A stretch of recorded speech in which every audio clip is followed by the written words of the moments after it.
नमस्कार दोस्तों, स्वागत है आपका अपना चैनल जिसका नाम है केवल एग्जाम। इसमें आज हम पढ़ने जा रहे हैं मध्यकालीन इतिहास के बारे में। इससे पहले जो हमने 2 वीडियो बनाए थे, उसमें हमने कंप्लीट कर दिया था पूरा एंशिएंट हिस्ट्री को। आज जो हम कंप्लीट करने जा रहे हैं, वो मेडिवल हिस्ट्री कंप्लीट करने जा रहे हैं। ये मेडिवल हिस्ट्री का पहला वीडियो है। उसके बाद फिर हम मॉडर्न में जाएँगे। इस तरह से हम फिर जो साइंस और टेक को भी देखेंगे, साथ ही साथ हम इस तरह का कंप्लीट करेंगे जो आर्ट एंड कल्चर है।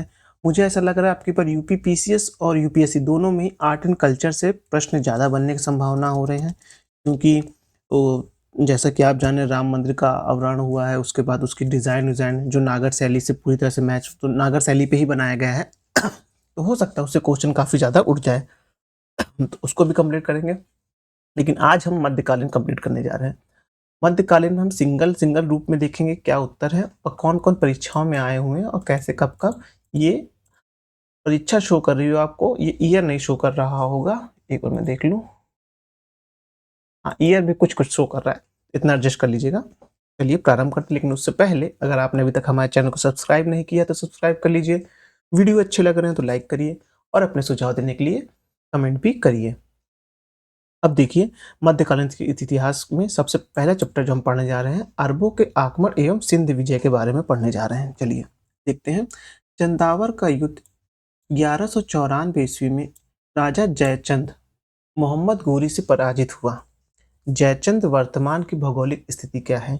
ये उत्तर प्रदेश के इटावा जनपद में यमुना नदी के तट पर है। तो जो जयचंद्र का जो क्षेत्र आता था वो कहाँ आता था? उत्तर प्रदेश के इटावा जनपद में आता था।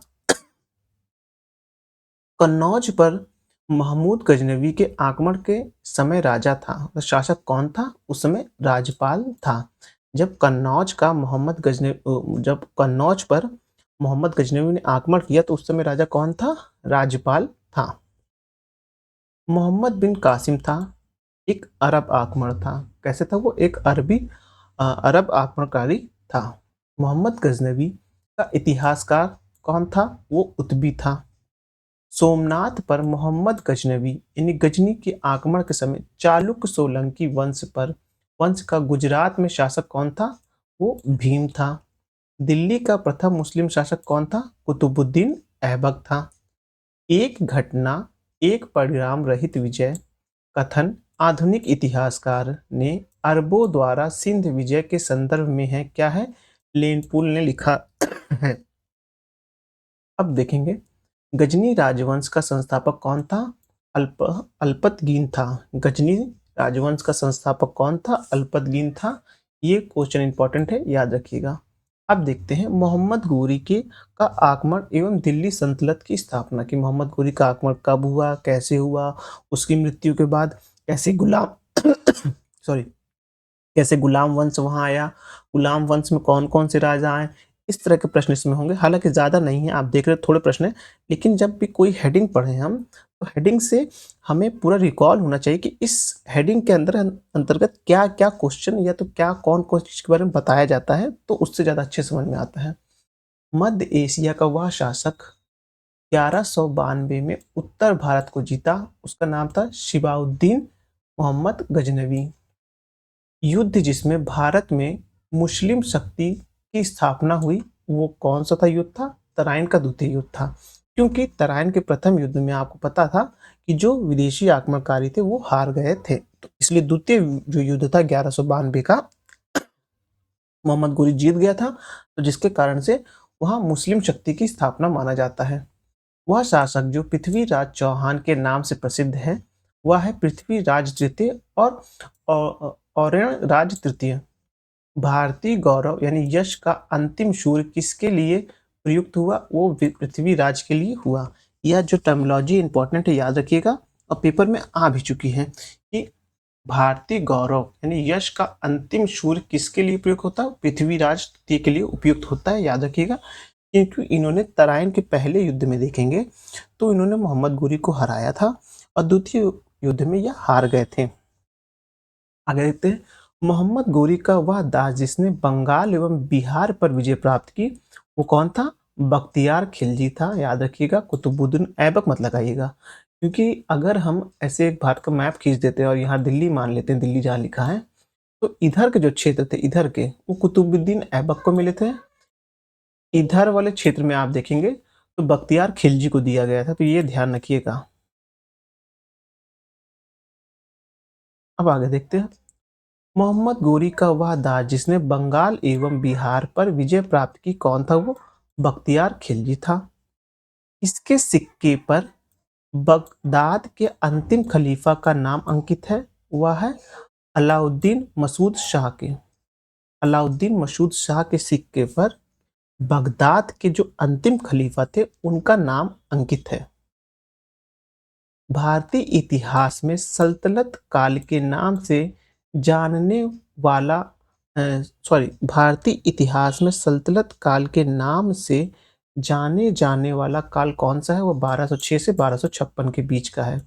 कौन सा है? 1206 से 1256 के बीच का है। दिल्ली का वह प्रथम सुल्तान जो युद्ध में लड़ता हुआ मारा गया, कौन था वो? इब्राहिम लोदी था। दिल्ली का वह प्रथम सुल्तान जो युद्ध में लड़ता हुआ मारा गया, वो इब्राहिम लोदी था। अब देखते हैं गुलाम वंश के बारे में। कुतुबुद्दीन ऐबक को सुल्तान की पदवी प्रदान की किसने? गयासुद्दीन मोहम्मद ने की थी। इल्तुतमिश एवं उसके उत्तराधिकारी के बारे में देखते हैं। सिक्कों पर टकसाल का नाम लिखने की परंपरा भारत में शुरू हुई थी, इल्तुतमिश के काल से हुई थी। ये जो सिक्के होते हैं उसमें टकसाल का नाम कहाँ से प्रचलित हुआ था? ये इल्तुतमिश के काल से हुआ था। मंगोल आक्रमणकारी चंगेज खां भारत की उत्तर पश्चिम सीमा जिसके काल में आया था, तब जो मंगोल जो आक्रमणकारी चंगेज खां था, वो उत्तर पश्चिम की सीमा से किसके शासनकाल में आया था? वो आया था आक्रमण करने इल्तुतमिश के शासनकाल से आया था। गुलाम का गुलाम कहा जाता है इल्तुतमिश को। क्यों कहा जाता है? क्योंकि मोहम्मद बिन कासिम का जो गुलाम था वो कुतुबुद्दीन ऐबक था। कुतुबुद्दीन ऐबक का गुलाम जो था वो इल्तुतमिश था, तो गुलाम का गुलाम इल्तुतमिश कहलाता है। ऐसे ध्यान रखिएगा, तो यही सच्चाई भी है। भारत के वह मध्यकालीन शासक इक्ता व्यवस्था प्रारंभ की थी। इसने इल्तुतमिश ने इक्ता व्यवस्था प्रारंभ की थी। एक इक्ता व्यवस्था के बारे में मोटा मोटा जान लीजिएगा।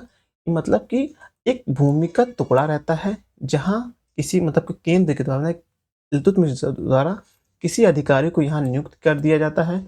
वह अधिकारी अपनी एक सेना रखेगा या जो भी अपने खर्च होंगे वो इस भूमि से राजस्व इकट्ठा करेगा, लेगा। उसके बाद जो धनराशि बच जाएगी वो केंद्र को यानी इल्तुतमिश को वापस कर देगा। इसे इक्ता व्यवस्था कहा जाता है। क्या कहा जाता है? इसे इक्ता व्यवस्था कहा जाता है।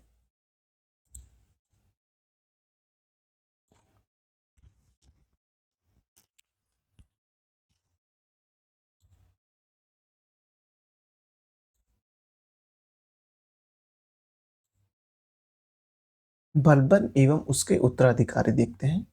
बलबन के राजत्व सिद्धांत को दिल्ली सल्तनत ने पुनः शासन के पुनः स्थापित किया। किसने? अलाउद्दीन खिलजी ने किया। एक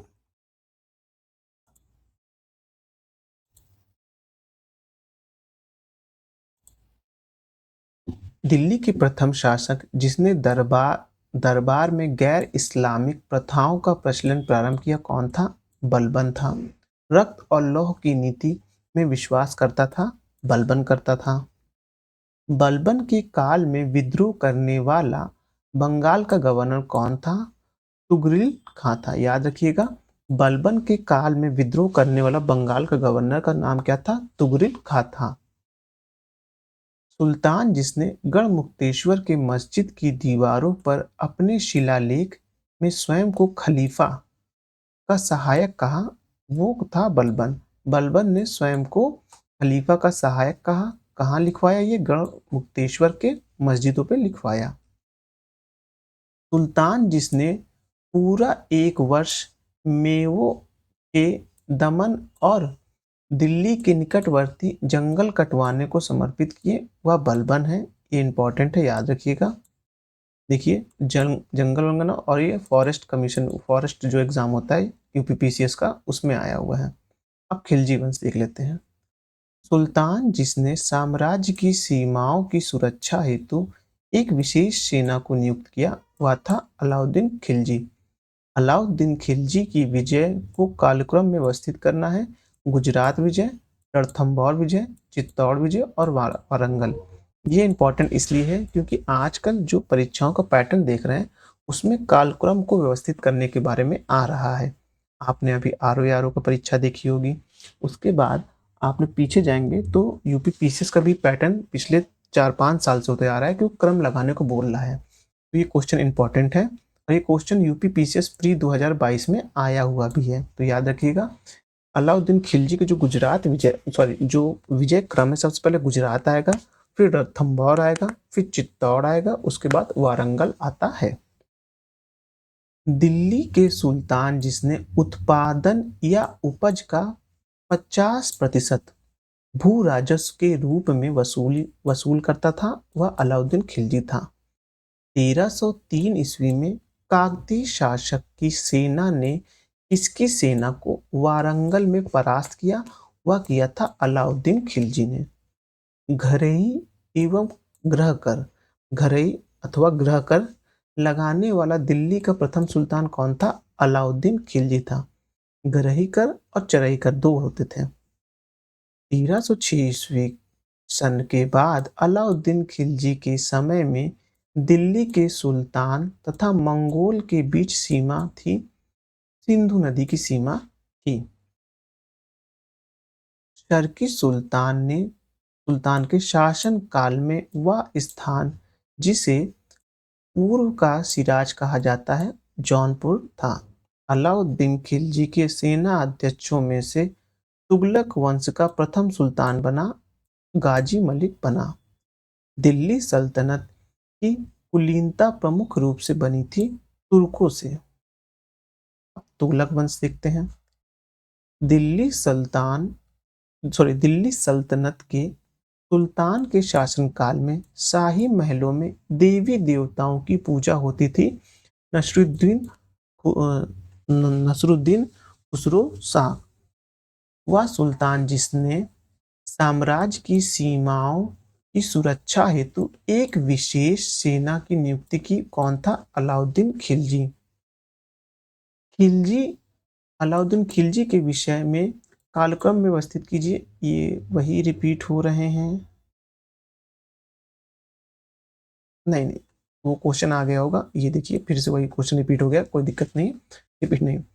गुजरात, रणथंभौर, चित्तौड़ और वारंगल वह राजवंश जिसके अंतर्गत विजारत का चरमोत्कर्ष हुआ वो था तुगलक वंश। भारत में सर्वप्रथम सांकेतिक मुद्रा यानी टोकन करेंसी प्रचलित किया था किसने? मोहम्मद बिन तुगलक ने।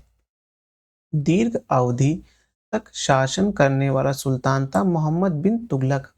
दिल्ली का वह सुल्तान जिसने अलाई अमीरों को ख्वाजा ताशा या शाह दास माना था वह कौन था? मोहम्मद बिन तुगलक। राज्य के खर्च पर हज की व्यवस्था करने वाला पहला भारतीय शासक कौन था? फिरोज शाह तुगलक। दिल्ली का वह सुल्तान जिसने एक रोजगार कार्यालय एवं दीवाने खैरात तथा दारुल शफा की स्थापना की वो कौन था? फिरोज शाह तुगलक।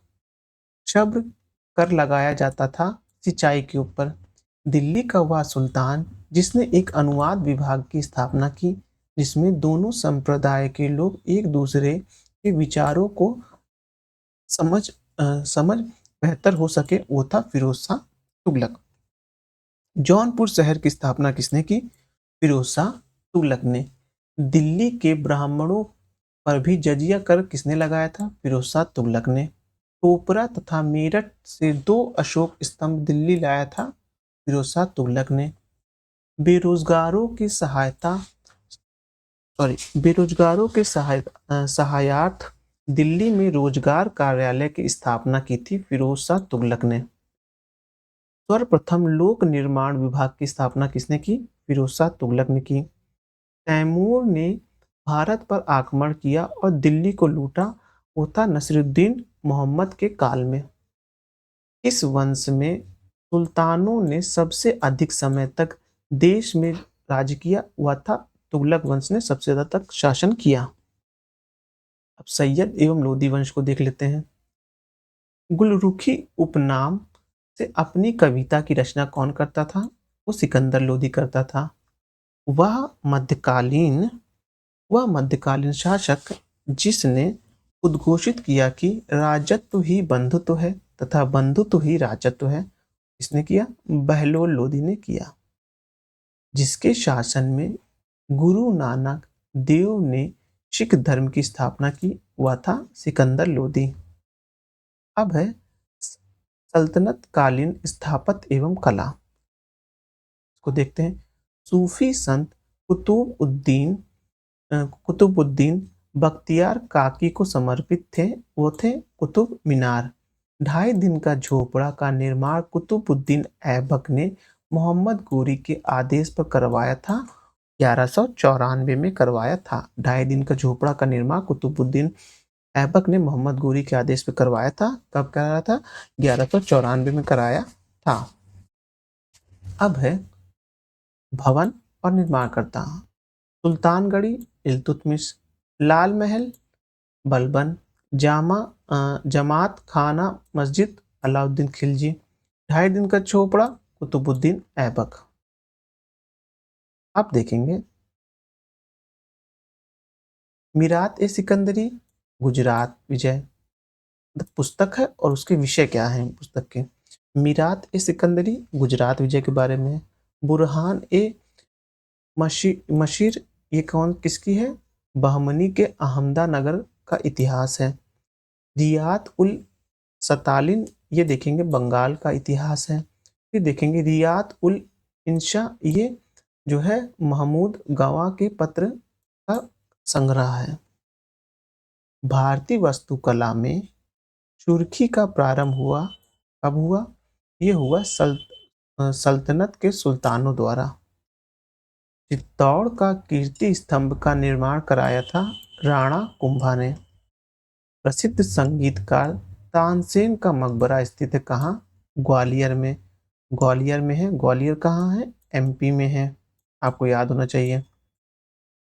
यहीं के ग्वालियर के मंत्री जो हैं ज्योतिराज सिंधिया है ना, हाँ, जो अभी उड्डयन मंत्री हैं।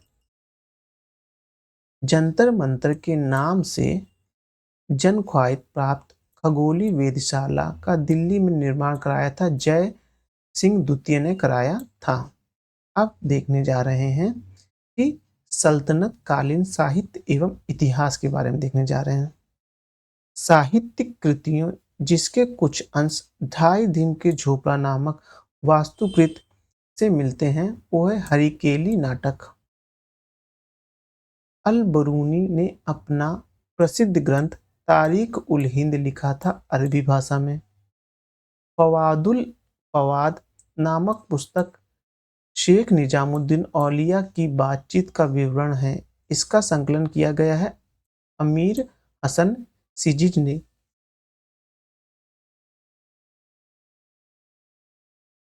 याद रखिएगा ये क्वेश्चन फिर से। फवाउल दुल फवाद नामक पुस्तक शेख निजामुद्दीन औलिया के बातचीत का विवरण है। इसका संकलन किया है किसने? अमीर हसन सिजीज ने किया है। अब देखेंगे रस कौमुदी श्रीकंठ, राग विबोध सोमनाथ, चतुर्दंडी प्रकाश ये है वेंकटर रमण। पूर्वी समुद्री मार्ग से भारत तथा कानफू यानी कैप्टन के बीच व्यापार का उल्लेख है अल बरूनी ने किया है। फक्त ए मुताबिर द्वारा युद्ध कला पर लिखी गई पुस्तक का नाम क्या है? अबद उल हर्ब। सल्तनत काल में डाक व्यवस्था का विस्तृत विवरण दिया किसने? इब्न बतूता ने दिया। ये कब आया था? 1332 में आया था। कहाँ से आया था? मोरक्को से आया था, याद रखिएगा। महाभारत का तेलुगु संस्करण लिखा किसने? नायनर ने तेलुगु संस्करण महाभारत का लिखा। अब तबकात ए नशीर वो किसकी है? लेखक, ये पुस्तक और लेखक कौन है? मिन्हास उल सिराज। ताज उल मसीर ये किसकी है? हसन निजामी की। तारीख उल हिंद अल बरूनी की। तुगलकनामा जो देखेंगे अमीर खुसरो की। मुझे ऐसा प्रतीत हो रहा है कि निसंदेह अब की बार पीसीएस में ये क्वेश्चन जरूर पूछेगा। फिर से एक बार कर लेते हैं क्वेश्चन को। तबकात ए नासिर लेखक कौन थे? मिन्हाज उल सिराज। ताज उल मासीर हसन निजामी की है। तारीख उल हिंद अल बरूनी की है। तुगलकनामा अमीर खिसरो की है। अब रचनाकार, हाँ, और रचना देख लेते हैं। मुल्ला दाऊद चंदयान, दामोदर कवि, पद्मावत कथा, सोमनाथ राग विबोध, अमीर खुसरो जो है आशिक। पुस्तक और लेखक देख लेते हैं। तबकात ए नासरी मिन्हाज उल सिराज जय जस जानी, सॉरी, तारीख ए फिरोज शाही, शम्स ए सिराज अफीफ, तुगलकनामा अमीर खुसरो, हुमायूं नामा गुलबदन बेगम ने लिखा था। अब उसके आगे देखते हैं। विजयनगर, बहमनी तथा अन्य प्रांतीय राजवंशों को देख लेते हैं। संगम राजवंश कब से प्रारंभ हुआ था? 1336 से लेकर 1485 तक हरिहर बुक्का ने प्रारंभ किया था। सालुक वंश 1485 से 1505 नरसिंह सालुक ने किया था। तुलुक वंश 1505 से 1570 तक वीर नरसिंह ने किया। वारविंडू वंश तो देखेंगे 1570 से 1649 तक तिरुमाल ने किया। कश्मीर के शासक ने जजिया और गौ हत्या को समाप्त किया। जैनुल आबदीन ने किया। दक्षिण में बहमनी राज्य का संस्थापक कौन था? अलाउद्दीन बहमन शाह। कृष्णदेव राय के दरबार में अष्टदिग्गज थे 8 तेलुगु कवि।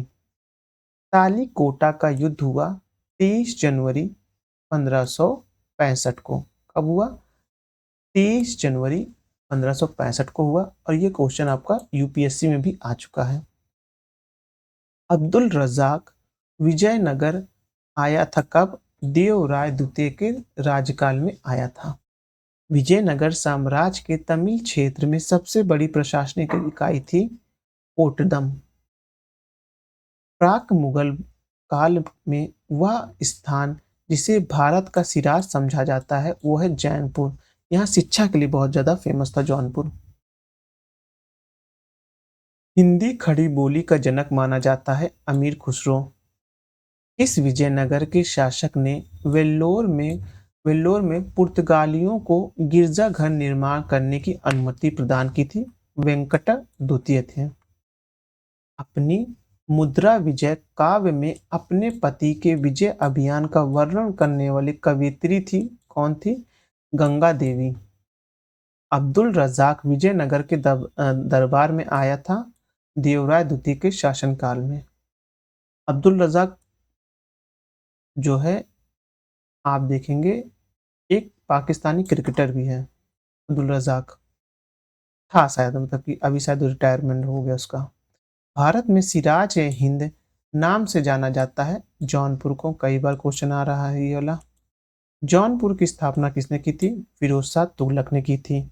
इतिहासकार रॉबर्ट सीवेल ने एक ए फॉरगेटन एम्पायर नामक शीर्षक से पुस्तक लिखी जिसमें एम्पायर ने साम्राज्य का नाम क्या था? विजयनगर साम्राज्य था। अब भक्ति एवं सूफी आंदोलन को देख लेते हैं। चिश्ती संप्रदाय किससे है? शेख हमीद उद्दीन नगौरी से।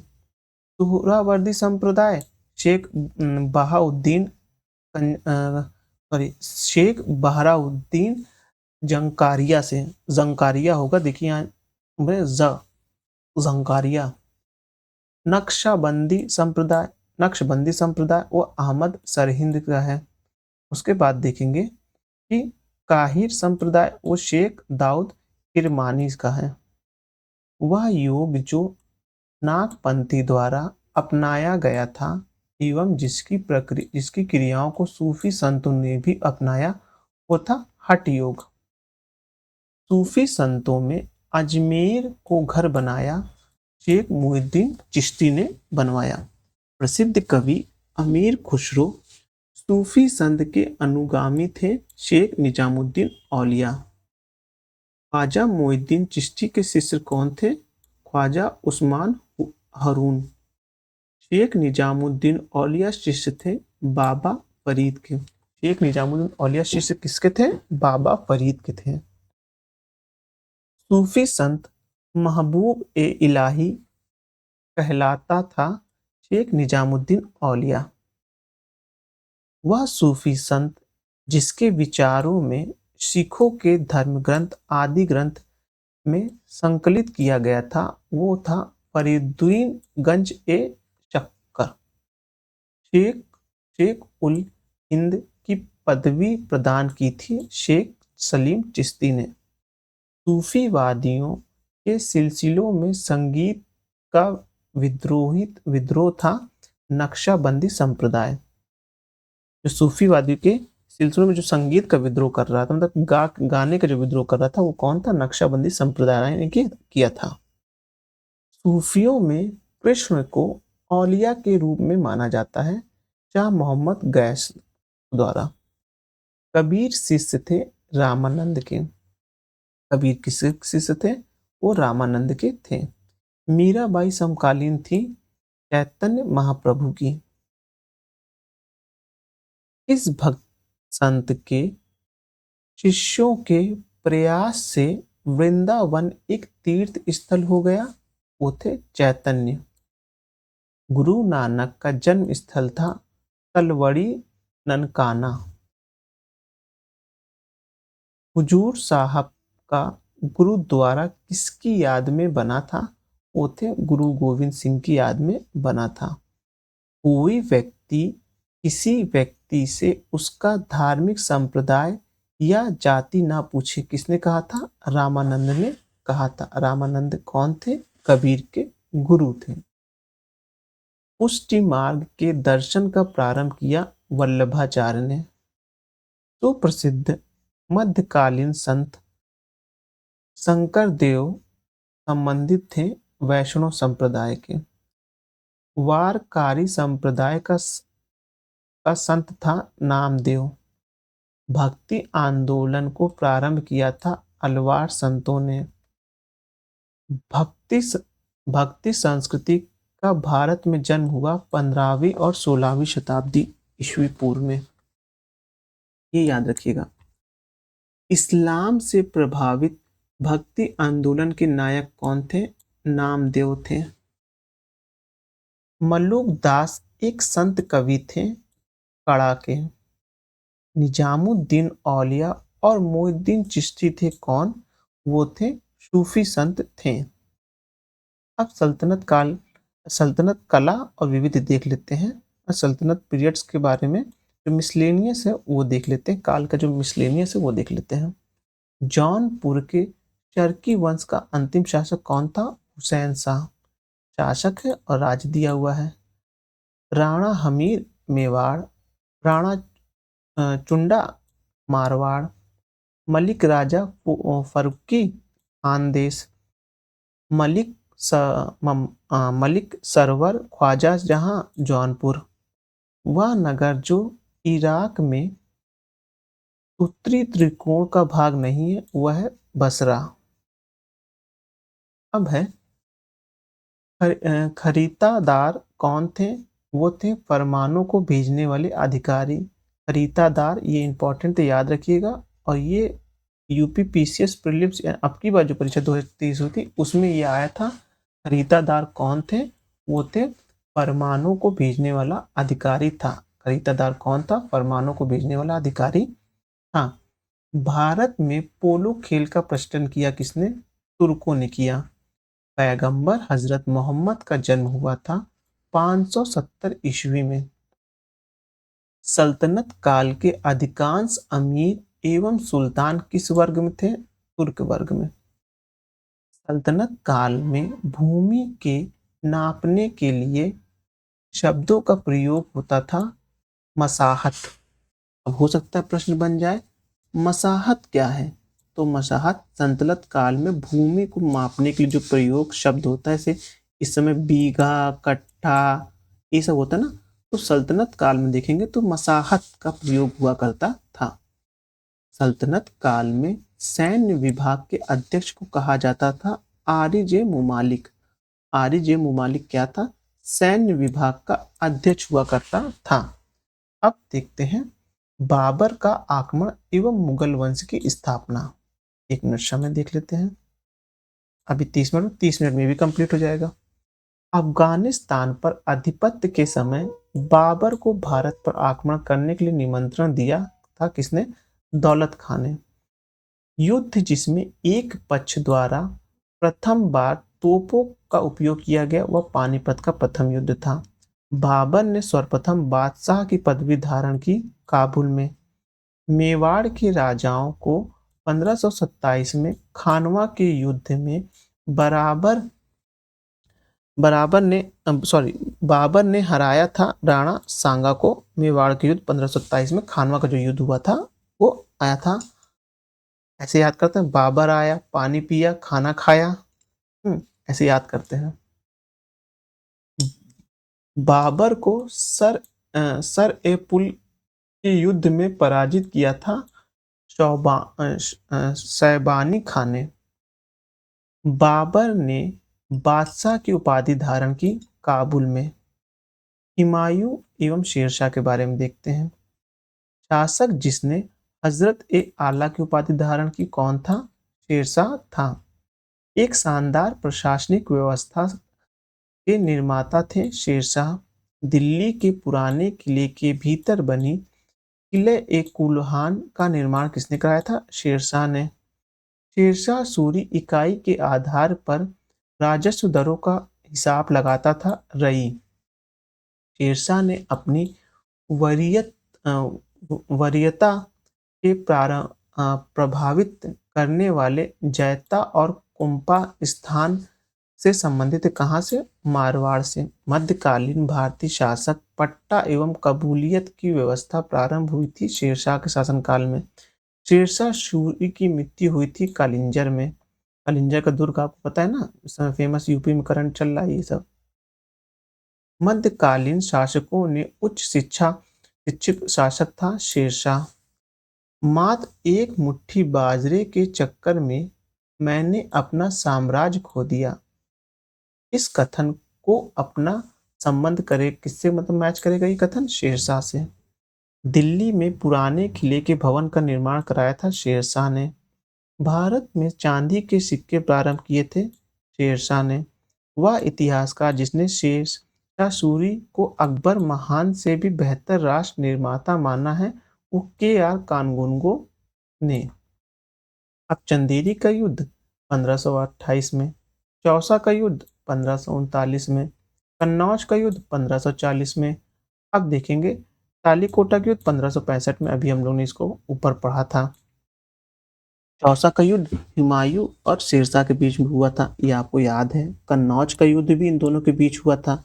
तो पहले चौसा का हुआ था, फिर कन्नौज का हुआ था। चंदेरी का युद्ध पता ही है आपको, ये बाबर के समय लड़ा गया था। अब मुगल बादशाह अकबर के शासनकाल में ग्रंथ का बाउला असमार के शीर्षक से फारसी में अनुवाद किया था रास्तरंगिणी ने किया था। अकबर के पूर्व तानसेन को संरक्षण दिया था किसने? तानसेन, मतलब अकबर से पहले किसने तानसेन को संरक्षण दिया था? भाटा का राजा रामचंद्र सिंह ने। वह व्यवस्था जो राज्य के कुलीन वर्ग से संबंधित थी एवं जिसके अकबर ने प्रारंभ किया था वो था मनसबदारी व्यवस्था। मनसबदारी व्यवस्था बहुत ही इंपॉर्टेंट व्यवस्था है, इसके बारे में आप अच्छे से पढ़िएगा स्वयं से।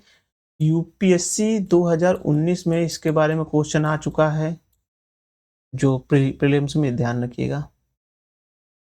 भारत में मनसबदारी व्यवस्था प्रारंभ की थी अकबर ने। इक्तादारी किसने प्रारंभ की थी? इल्तुतमिश ने। हल्दी घाटी के युद्ध में एक प्रकार का इक्तादारी व्यवस्था से संबंधित कुछ मतलब ऐसे ही होता है, ये ध्यान रखिएगा। अब बाकी आप पढ़िए। हल्दी घाटी के युद्ध में महाराणा प्रताप की राजपूत सेना का सेनापति था हकीम खान सूर। अकबर के शासनकाल में ध्रुपद गायक में सम्मिलित थे तानसेन और हरिदास। अकबर कालीन सैनिक व्यवस्था आधारित थी मनसबदारी व्यवस्था पर। दीन ए इलाही को धर्म कहने वाला इतिहासकार थे अब्दुल कादरी बदायूं। राम सीता की आकृतियों और राम सिया देवनागरी लेख से युक्त कुछ सिक्के चलाए अकबर ने। अकबर द्वारा दीवान का पूर्ण रूपेण दर्जा दिए जाने वाला प्रथम व्यक्ति था वह था मुजफ्फर खां तुर्बाती। वह प्रसिद्ध जैन आचार्य जिनको अकबर ने सम्मिलित किया था वह था हरि विजय सूरी। अधम खां जिसके द्वारा मारा गया था वो था बादशाह अकबर के द्वारा। वह बादशाह जिसे एक प्रबुद्ध निरंकुश कहा जाता है वह था बादशाह अकबर। इंग्लैंड की रानी एलिजाबेथ प्रथम का समकालीन भारतीय राजा कौन था? अकबर। अकबर के शासनकाल में दक्षिण में वह एक प्रांत जो मुगल राज्य का ही भाग था वह था गोलकुंडा।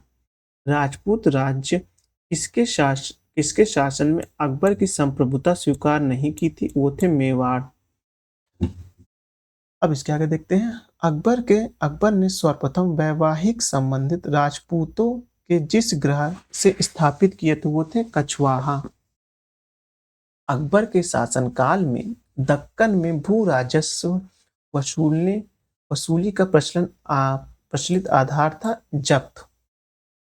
चांद बीबी जो अकबर के विरुद्ध बहादुरी से लड़ी वह थी बीजापुर बादशाहत की।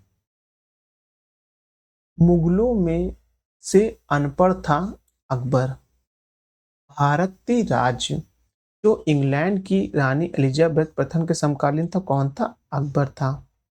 1192 में तराइन का द्वितीय युद्ध, 1707 में औरंगजेब की मृत्यु, 1761 में पानीपत का तृतीय युद्ध, 1605 में अकबर की मृत्यु। दक्कन का वह राज्य जो अकबर द्वारा विजित किया गया वह था अहमदनगर। अब जहांगीर और शाहजहां का काल आता है, इसको देखते हैं। शाहजहां के शासनकाल में बुंदेलों के विरुद्ध का नेतृत्व किया था जुझार सिंह बुंदेल ने। युवराज खुर्रम ने वर्ष शाहजहां की उपाधि प्राप्त की थी 1617 में। जहांगीर ने जिस नादिर उज जमा की उपाधि प्रदान की थी वे थे अबुल हसन। वह शासक जिसने एक सिख गुरु का सरकलम करवाया था वह था जहांगीर। जहांगीर के विरुद्ध विद्रोह किया था खुर्रम महाबत खां खुसरो सॉरी। जहांगीर के दरबार में ब्रिटिश शासक जेम्स प्रथम का राजदूत था विलियम हॉकिंस। विलियम हॉकिंस किसका राजदूत था? जेम्स प्रथम का था। ब्रिटिश राजपूत के रूप में सर थॉमसन रोज जो भारत आया था शासनकाल में किसके? जहांगीर के शासनकाल में। जहांगीर ने टॉम्स रो को मिलने का अवसर दिया था अजमेर में। वह कला जिसको जहांगीर ने संरक्षण दिया था वह थी चित्रकला। मुगल सम्राट जहांगीर ने इंग्लिश खाना की उपाधि दी थी किसको? विलियम्स हॉकिंस को। मुगल सम्राट जिसने तंबाकू के प्रयोग पर निषेध लगाया था वह था जहांगीर।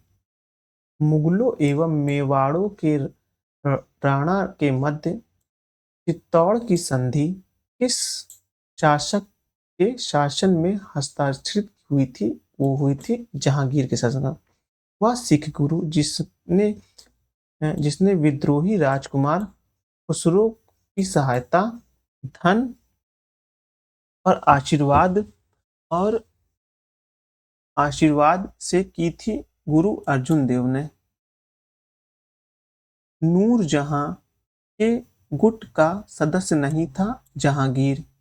एक डच पर्यटक जिसने जहांगीर के शासनकाल का मूल्यवान विवरण दिया था वह था फ्रांसिस्को पेलसर्ट। वह विदेशी यात्री जिसने जहांगीर के शासनकाल में भारत की यात्रा की थी वो था फ्रांसिस्को पल्सर्ट। मुगल सेना में चिकित्सक नियुक्त किया गया था वर्नियर को।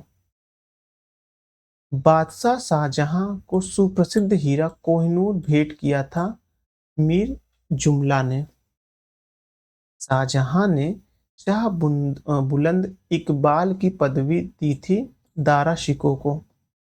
बनारस व इलाहाबाद की तीर्थ यात्रा कर की समाप्ति के लिए मुगल बादशाह के सामने बनारस के पंडितों का नेतृत्व किसने किया था?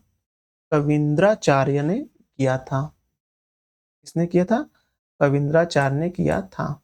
वह सम्राट जिसने अपनी राजधानी आगरा से दिल्ली स्थानांतरित की हुआ था शाहजहां। अब औरंगजेब के बारे में देखते हैं। घटनाएं और वर्ष देख लेते हैं। बनारस के पास सूजा की पराजय फरवरी 1658। धर्मत की विजय अप्रैल 1658। समूहगढ़ की लड़ाई मई 1658 और देवराय की लड़ाई अप्रैल 1659। टफ क्वेश्चन है और ये आया है, देखिए यूपीपीसीएस प्री 2022 में आया है क्वेश्चन। देखिए कितने टफ क्वेश्चन है। हाँ, अगर इस तरह क्वेश्चन नहीं आ रहे तो छोड़ के आगे बढ़िए, अदरवाइज ये क्वेश्चन अगर आप याद कर सकते हैं तो याद कर लीजिए। जिंदा पीर के नाम से जाना जाता था औरंगजेब। दारा शिकोह को दफनाया गया था दिल्ली में। मुगल सेना में सबसे अधिक राजपूत एवं मराठा सेनापति को खोया था औरंगजेब ने। शाहजहां के शासनकाल में अधिकांश समय तक दक्कन का गवर्नर था औरंगजेब। अपनी विजय को लिपिबद्ध करने के लिए हिंदू को औरंगजेब ने ढूंढ निकाला था, वो था ईश्वर दास नागर। मुगल साम्राज्य औरंगजेब वाद्य यंत्र बजाता था वीणा। वह मुगल बादशाह जिसको 2 बार सिंहासन रोपण हुआ था औरंगजेब। औरंगजेब ने दक्षिण में जिन 2 राज्यों को विजित किया था वो थे बीजापुर और गोलकुंडा। संत रामदास को किसके शासनकाल से संबंधित किया जाता है? वो है औरंगजेब के शासनकाल से।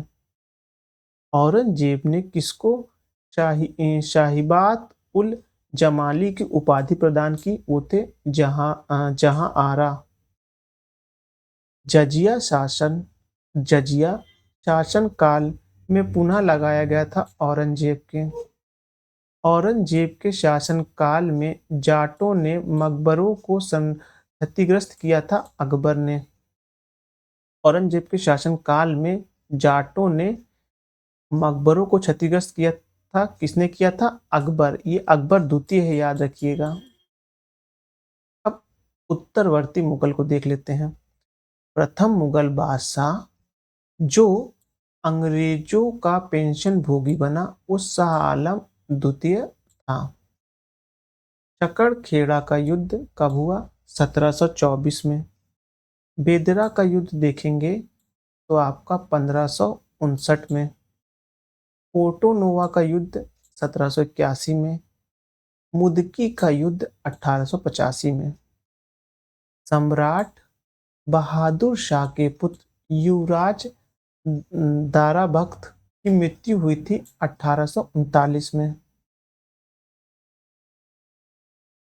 संगीत की ठप्पा शैली निम्नलिखित में से किस मुगल सम्राट के दरबार में परिष्कृत एवं विकसित हुई?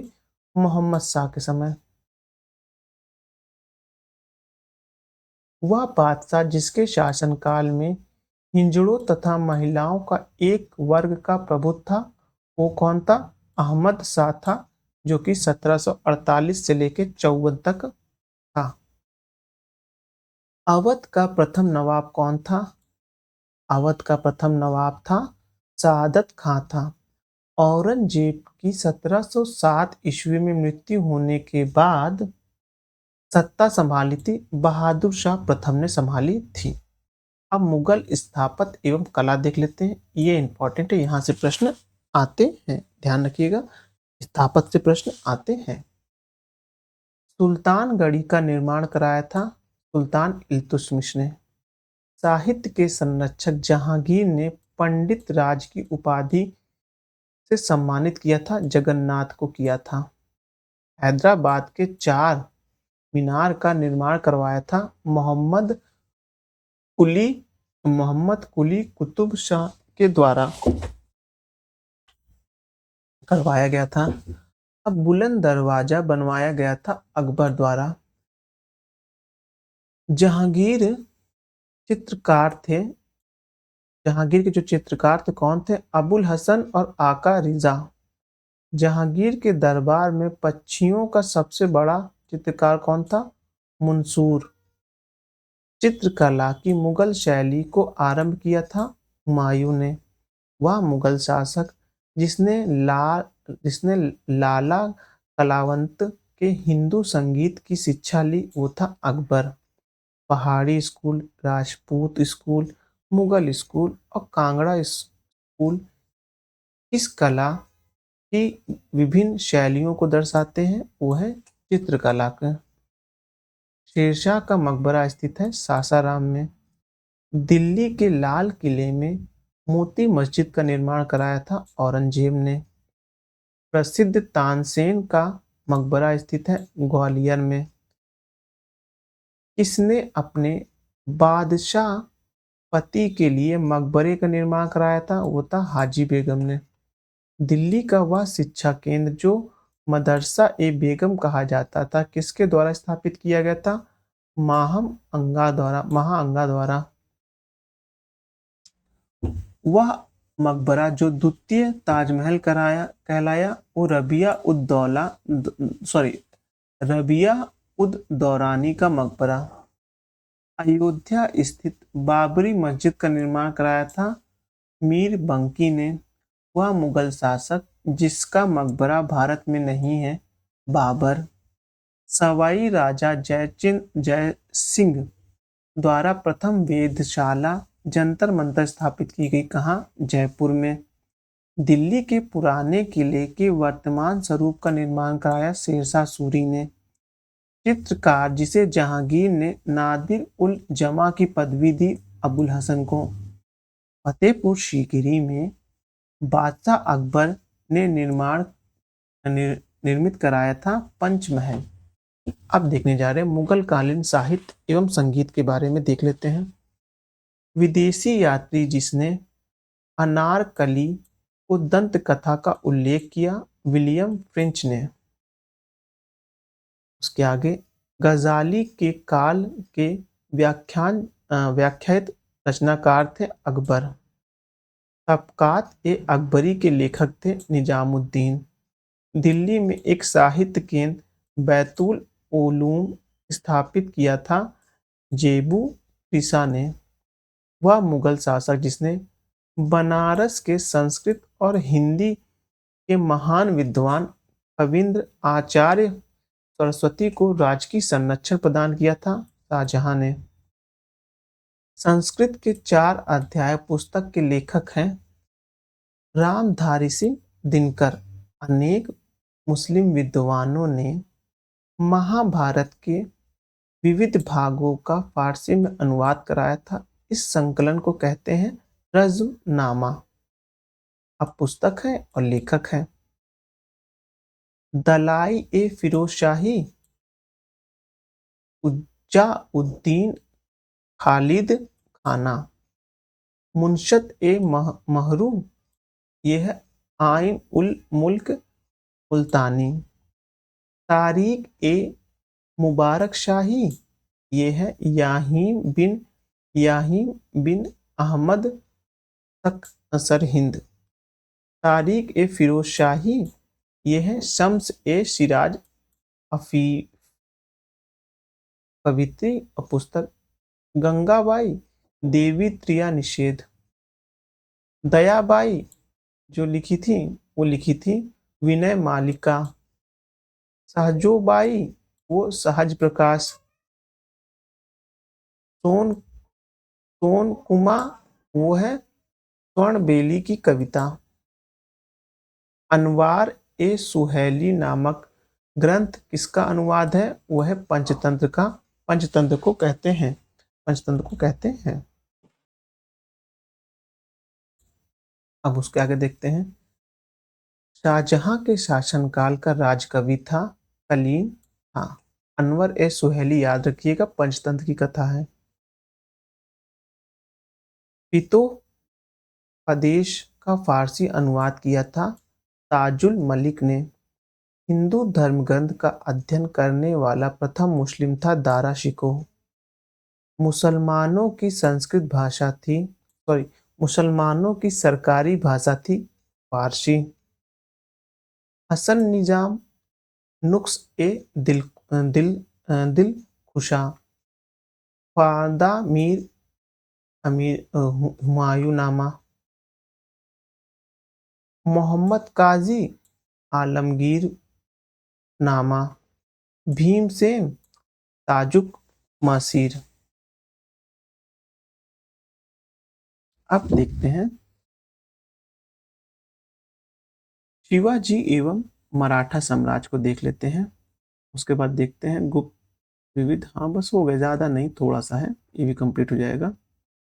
1761 में पानीपत के द्वितीय युद्ध में भाग लिया था मराठों ने। ये द्वितीय नहीं होना चाहिए, ये तृतीय होना चाहिए, ये गलत लिख दिया, यहाँ पर छप गया है। द्वितीय युद्ध तो 1561 या 62 से कुछ हुआ था। बालाजी विश्वनाथ 1713 से 1720।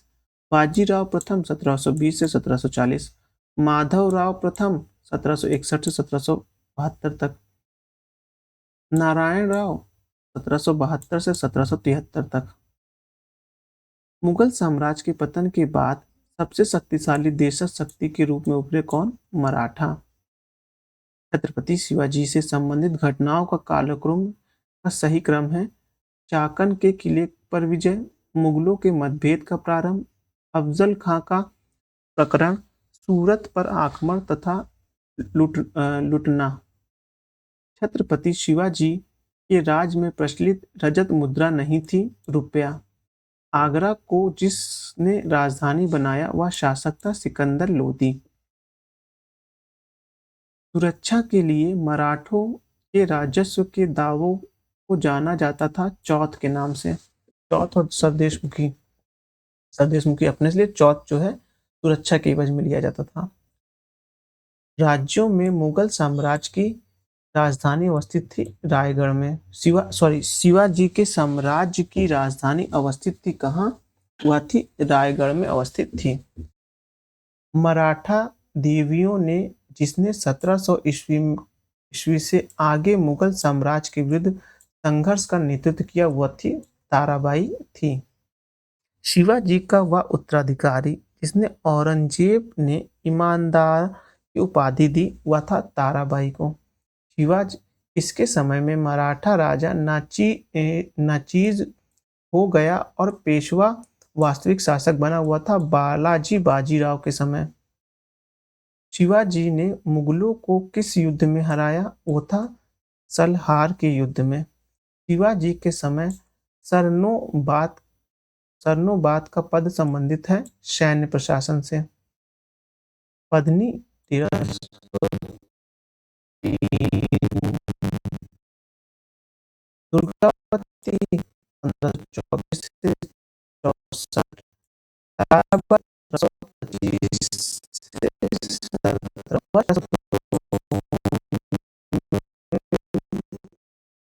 पेशवा और के होलकर से पराजय के बाद अब मुगल काल का जो विविध या मिसलेनियस था उसको देख लेते हैं। मुगल काल में देह का तात्पर्य था गांव से, इंपॉर्टेंट है।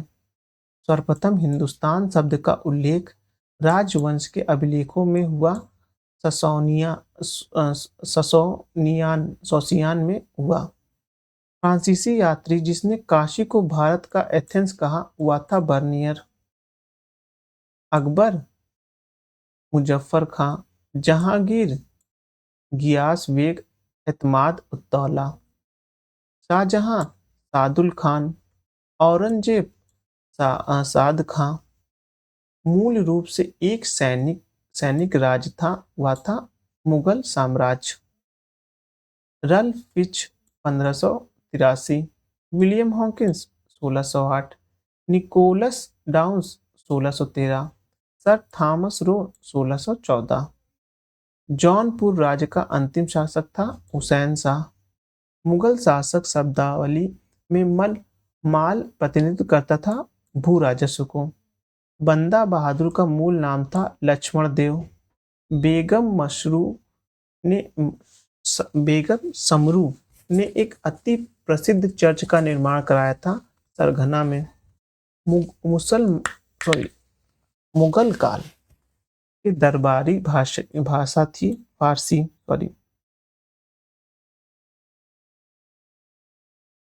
दरबारी भाषा फारसी थी। रोहिला सरदार अहमद शाह अब्दाली का विश्वासपात था नजीम खां। गयासुद्दीन हैदर के काल में लिखी गई पुस्तक होफत कुलजुम है एक प्रशासनिक सुधार की पुस्तक। सिराजुद्दौला का मकबरा स्थित है लखनऊ में। दक्षिण भारत के पोलीग्राम थे क्षेत्रीय प्रशासनिक और सैन्य नियंत्रण। होयसल का प्राचीन राजधानी द्वार समुद्र का वर्तमान नाम है हेलवड़ी। पंजाब में अमृतसर नगर की स्थापना की थी गुरु रामदास ने की थी। दस्तान दस्तान बंदगान कहलाते थे उलेमा। मुगल शासन में तांबे का सिक्का कहलाता था दाम। मुगलों ने नवरोज का त्योहार पारसियों से अपनाया। जवाबित राजकानून। मुगल कालीन भारत में राज्य की आय का प्रमुख स्रोत था भू राजस्व। मुगल काल में मौलियम थे एक जहाज। हैदराबाद के स्वतंत्र राज्य का संस्थापक था किलचिली खां। भारत का वह स्थान जहां पुर्तगालियों ने प्रथम दुर्ग का निर्माण कराया वह था कोचिन। खिदमती क्या था? पराजित भारतीय सरदार द्वारा देकर। मध्यकालीन भारत के मुगल शासक वस्तुतः थे कौन थे? चगताई तुर्क। समाधि जिसके कारण नंदेड़ गुरुद्वारा सिखों द्वारा पवित्र माना जाता था वह है गुरु गोविंद दास का। फिर मुगल काल में खरोड़ी थे एक भू राजस्व अधिकारी। मुगल काल में मीर बख्शी का कर्तव्य था भू राजस्व अधिकारियों का पर्यवेक्षक करना। बिलग्राम का युद्ध 26 जून 1539। सरनल का युद्ध देखेंगे तो 1572। धर्माक का युद्ध 15 अप्रैल 1658। जजाऊ का युद्ध 12 जून 1707 में। अटाला मस्जिद जौनपुर 1408। शेरशाह सूरी का मकबरा सासाराम 1545। हुमायूं का मकबरा दिल्ली 1570। रविया उद दौरानी का मकबरा औरंगजेब 1678। दाम ताम्र की एक मुद्रा थी। देसाई राजस्व अधिकारी था। दीवान प्रांतीय राज्यों का प्रमुख था। जरीब भूमि की लंबाई नापने की इकाई थी। चंदावर का युद्ध 1194। तैमूर का आक्रमण 1398। तालीकोटा का युद्ध 1565। घाघरा का युद्ध 1529। 1556 में पानीपत का द्वितीय युद्ध। 1576 में हल्दी घाटी का युद्ध। फिर 1817-19 में तृतीय मराठा युद्ध।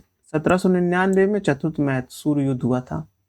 इस तरीके से पूरा जो मुगल काल था हमने समाप्त कर दिया मेडवल हिस्ट्री। अब हम नेक्स्ट वीडियो में मिलेंगे किसके लिए? आधुनिक भारत के लिए मिलेंगे। चलिए वीडियो यहीं समाप्त करते, लेकिन उससे पहले अगर आपने हमारे वीडियो को अच्छे लग रहे हैं तो लाइक करिए, चैनल को सब्सक्राइब करिए और अपने सुझाव देने के लिए कमेंट भी करिए। धन्यवाद।